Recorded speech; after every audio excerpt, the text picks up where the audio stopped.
Well, this is another nice recipe for you folks. It is scones, or as the producer insists on saying, scones.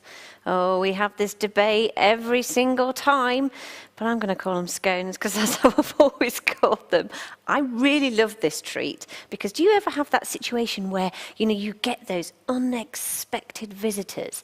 And if your house is like my house, well, the cake jar or the cake dome is always empty. The kids seem to raid it, and then when somebody comes around for a cup of tea, you've actually got nothing.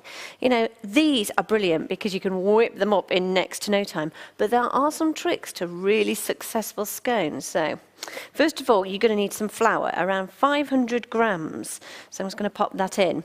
Now, it's plain flour, but I like using something called 00 flour, which is it's like silk.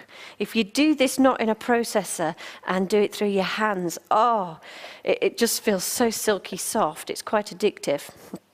You just get that lovely feeling of rubbing the butter and the flour between your fingers.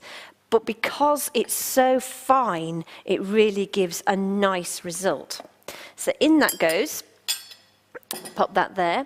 Then I've got 2 heaped tablespoons of something called cream of tartar. Now, cream of tartar is a natural raising agent. It's fantastic, especially with scones, drop scones, things like soda bread. And it can also be used as a really good stabilizer when making meringues. So in that goes. You can get this as well. It's very common to find now in the supermarkets. So don't worry, it's always there. And a good heaped teaspoon, get my teeth in, of bicarbonate of soda. So they're going to make them rise. Now we've got around about 50 to 60 grams of caster sugar. In that goes. And then around about 130 grams of cubed butter. Make sure it's really, really chilled. Just come out of the fridge and you'll be fine. But just cube it up to help it along a little bit. Also make sure your oven is set to 200 degrees. So that they cook. Now then, Gertie here, you know how I have my fun with her. She likes paying up. Let's see if she works.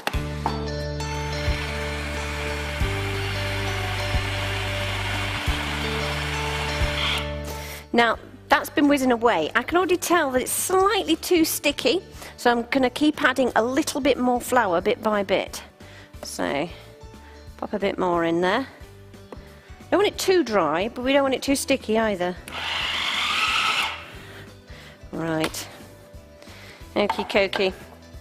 Put some more flour on the surface. There we go. And we're just going to take it out. Do be careful if you're using a food processor. Don't forget there's a nasty blade at the bottom there. Very sticky dough. Very yummy. Okay, so I'm not using a rolling pin because the idea is not to work this too much, but I'm going to keep adding a bit more flour just till I get it how I want it. You want to just try and just pat it out. There we go, with my sticky little mitts. Just pat it out there, move it over. Okay, turn it over and just pat it out gently. We're not going to use rolling pins. We don't want to stretch it too much. And the thing is with a scone, to get it to rise nicely, you want it a fairly decent thickness. Not too thick, but a reasonable thickness. So, which cookie cutter shall I use today? I think I'll use this size. And there's a trick. And the trick is not to, when you actually press it into the dough, it's not be doing all this action to try and get it out. What you've got to try and do is to just press it down. There we go. And down it goes. And lift it up. And can you see? It's just made a really nice little shape there. So we're just going to stick that on. And then we're just going to use all the dough up.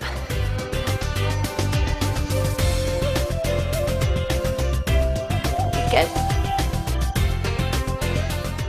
Now this part, it's really good if you want to, glaze the tops, which you can. You can glaze them with egg and milk and put some sugar on the top and then pop them in the oven.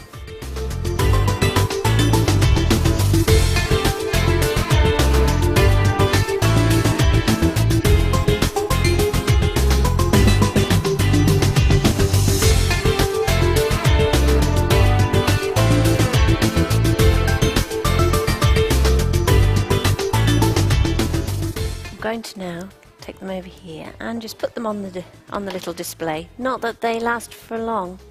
In fact, I know of some staff who work next door, and I think they get a little bit hungry sometimes. The smells seem to come from this studio through to next. So do you know what? I know there's enough here for the crew, but I might just spoil them to some Friday afternoon cream jam scones.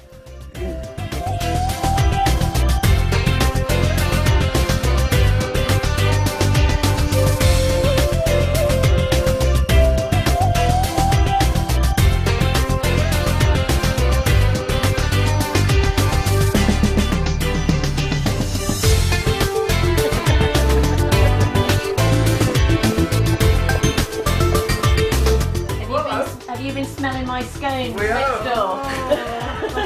I brought you some. Thank you very much. Friday afternoon treat. Well, thank you very much. Very kind of you. Look at them. Just come out the oven. Blimey. Oh, it's still warm. Go on, Hale, force yourself.